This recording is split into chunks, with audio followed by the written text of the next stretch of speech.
जय हिंद साथियों, स्वागत करता हूं आपका अपने YouTube चैनल अवतार स्टडी 7054 पर। मैं विनोद। जैसा कि मैंने आपको इसके पहले कुल 4 वीडियोस हमने मोशन टॉपिक्स में कर लिए हैं। उसके बाद हम आज चर्चा करेंगे अपने गति या मोशन टॉपिक के आखिरी पार्ट 5 के बारे में। आज का जो ये सेशन होगा वो मोशन से संबंधित वन लाइनर्स जो होंगे, थ्योरिटिकल मेथड होंगे और आपको इसे ध्यान से समझना होगा और इस वीडियो को पूरा देखना। ठीक, यदि आपने इसके पहले पूरे वीडियो ना देखे हों, पार्ट 1, पार्ट 2, पार्ट 3 या पार्ट 4, तो सबसे पहले जाकर शुरुआत से वो वीडियो सारे देख लीजिए। उसके बाद आपको यह वीडियो अच्छे से समझ में आएगा। तो हम चर्चा करते हैं अपने सेशन पर। तो देखिए क्या है जो हमारा पहला बिंदु है, सरल आवर्ती गति। क्या है? सरल आवर्ती गति। 1 मिनट, सॉरी। सरल आवर्त जिसे हम सिंपल हार्मोनिक मोशन के रूप में जानते हैं। देखिए, जब कोई पिंड एक सरल रेखा में आगे पीछे गति करता है तो इस गति को सरल आवर्त गति कहा जाता है। जैसे घड़ी के लोलक द्वारा की जाने वाली दोलन गति सरल आवर्त गति का उदाहरण है। समझिएगा कैसे। जो घड़ी द्वारा जो लोलक होता है, घड़ी के द्वारा लोलक द्वारा की जाने वाली दोलन की गति, जैसा कि हमने आपको बताया था, ये देखिए, ये कोई पेंडुलम है आपका, ये कोई पेंडुलम है आपका और ये सरल आवर्त गति में एक बार इधर जाएगा, फिर यह पुनः इधर आएगा, आएगा कि नहीं? फिर वह कनेक्टिविटी करके ऐसे-ऐसे करके वह पुनः बिंदु में अपने आ जाएगा। क्या होगा? घड़ी के लोलक द्वारा की जाने वाली दोलन गति, जो ये इसके अंदर जो हो रही है गति, या कौन-सी गति कहलाती है? सरल आवर्त गति। कौन-सी गति? सरल आवर्त गति। आगे देखिए, जो इसके संबंधित संकल्पनाएँ हैं, उसे हम समझेंगे। Concept related to simple harmonic motions. क्या है? Concept related to simple harmonic motions.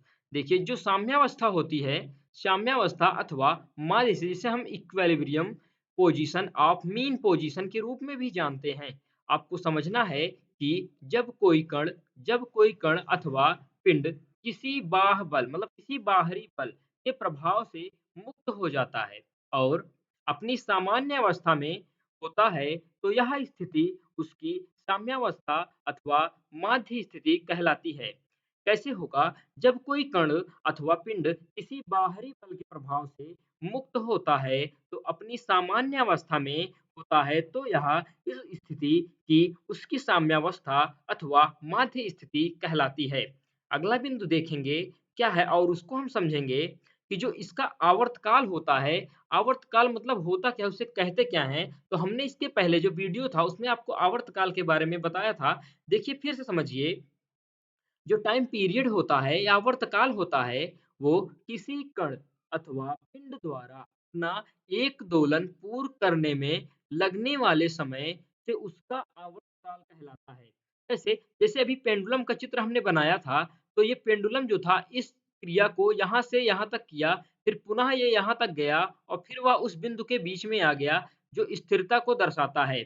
तो क्या होगा? यहाँ तक और यहाँ तक आने के समय को वो क्या कहेंगे? एक आवर्तकाल। क्या कहेंगे? एक आवर्तकाल। ये याद रखना है कि किसी कण अथवा पिंड द्वारा अपना एक दोलन पूरा कर लेने में जो लगा समय होगा, वो उसका आवर्तकाल कहलाएगा। अगला बिंदु देखिए, देखिए, सरल आवर्त गति में आवर्तकाल वह न्यूनतम समय है जिसके बाद गतिमान कण अथवा पिंड अपनी गति के पुनरावृत्ति करते हैं। आपको समझना होगा, जब कोई बिंदु या कोई पिंड एक स्थान से दूसरे स्थान पर पूरी गति का अवलोकन करेंगे, तो वह एक आवर्तकाल होगा, लेकिन जो वह उसका न्यूनतम समय होगा कि वह 1 मिनट में उसको पूरा कर रहा है या 2 मिनट में उसको पूरा कर रहा है, ये आपको ध्यान रखना होगा। उसके बाद जो गतिमान कण होंगे, जो इधर से उधर जा रहे हैं अथवा पिंड, और उनकी गति की पुनरावृत्ति कर देगा, मतलब पुनः उसकी आवृत्ति को पूर्ण कर देगा जो पिंड और कण होंगे। अब समझेंगे हम आवृत्ति, फ्रीक्वेंसी क्या है? इकाई समय या 1 सेकंड में किसी कण अथवा पिंड द्वारा किए जाने वाले दोलनों की संख्या सरल आवर्त गति की आवृत्ति कहलाती है।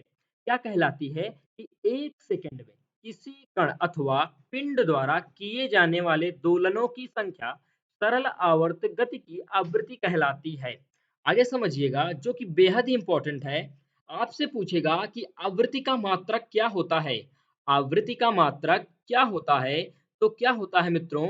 हर्ट्ज होता है। क्या होता है? हर्ट्ज होता है। आवृत्ति का मात्रक क्या होता है? कई बार एसएससी एग्जाम्स में और रेलवे एग्जाम्स में क्वेश्चन पूछ चुका है कि आवृत्ति का मात्रक क्या होता है? तो हर्ट्ज होता है। हर्ट्ज होता है, जिसे जिसे चक्रण प्रति सेकंड या रिवॉल्यूशन पर सेकंड या आरपीएस द्वारा भी व्यक्त किया जा सकता है। इसे जो इसका मात्रक एक स्वरूप होता है, उसे हम कहेंगे चक्रण प्रति सेकंड या रिवॉल्यूशन पर सेकंड द्वारा भी व्यक्त कर सकते हैं हम इसे। आपको याद रखना है कि आवृत्ति का मात्रक क्या है? आवृत्ति का मात्रक हर्ट्ज है, जिसे चक्रण प्रति सेकंड के रूप में भी हम जानते हैं। अब हम समझेंगे फेस। फेस क्या है? कला।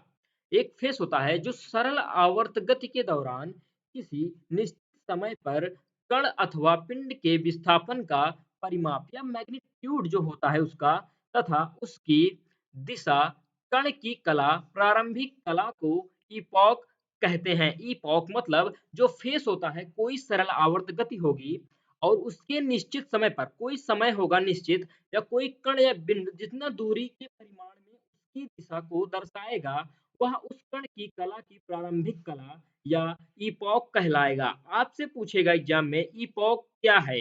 इपॉक इपॉक क्या है? तो कहोगे आप कि कोई सरल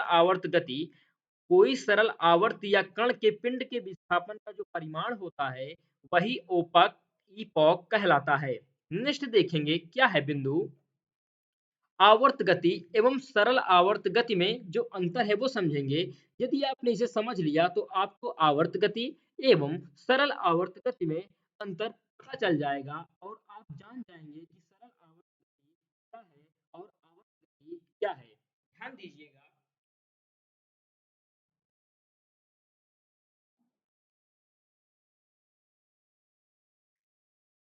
देखिए, जो आवर्त गति है वो आवर्ती गति में पिंड का एक बल की दिशा में भी हो सकता है। क्या कहेंगे? रिस्टोरिंग फोर्स या आवर्ती गति में पिंड का विस्थापन पुनर्स्थापना बल की दिशा में भी हो सकता है। दूसरा बिंदु क्या है आवर्त गति में? दूसरा बिंदु क्या है समझिएगा। इससे भिन्न दिशा में भी आवर्त गति दोलनी या ऑक्सिलरी भी हो सकती है और नहीं भी। ये बेहद ही इंपॉर्टेंट है कि पूछेगा कि जो इसकी अलग दिशा में भी क्या आवर्त गति दोलनी भी हो सकती है या नहीं। तो हाँ, यदि उससे भिन्न दिशा मिलेगी तो आवर्त गति जो होगी वह दोलनी भी हो सकती है और नहीं भी। उदाहरण जैसे होगा घड़ी की सुइयां तथा वाहनों की गति। घड़ी की सुई क्या होती है? मान लीजिए एक स्थिर होती है और टिक टिक टिक टिक करते हुए आगे की ओर बढ़ती है, और वाहनों की जो की गति होती है वो डिपेंड करती है उसके पहियों के चक्कू पर, वह चलता रहता है।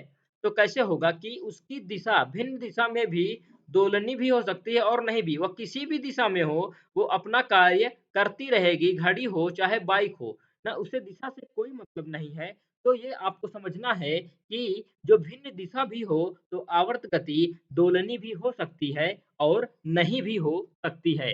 पूरा कंफर्मेशन नहीं कर सकते इसका, इसलिए हो भी सकती है और नहीं भी।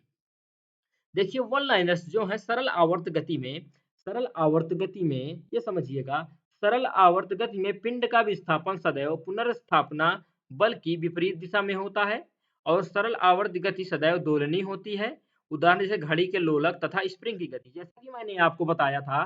सरल आवर्त गति जो उसका पिंड होगा, लोलक होगा, वो एक स्थान से दूसरे स्थान पे जाएगा लेकिन पुनः उसी स्थान पे आ जाएगा, तो किस गति का उदाहरण होगा? सरल आवर्त गति। वैसे स्प्रिंग को हमने बताया था कंबाइंड स्कल्स के एग्जाम्पल में कि कोई भी स्प्रिंग हो, आप उसे कुछ देर तक छोड़ने के बाद पुनः या हिले डुलेगी, फिर पुनः उसी आकार या उसी शेप में आ जाएगी।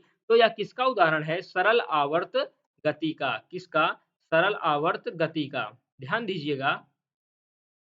कोणीय विस्थापन किसे कहते हैं? Angular displacement. डिस्प्लेसमेंट सॉरी जब कोई पिंड घूर्णन गति या वृत्तीय गति करता है तो उस पिंड की त्रिज्या के अनुदिश केंद्र या घूर्णन अक्ष पर बनाया गया कोण पिंड का कोणीय विस्थापन कहलाता है।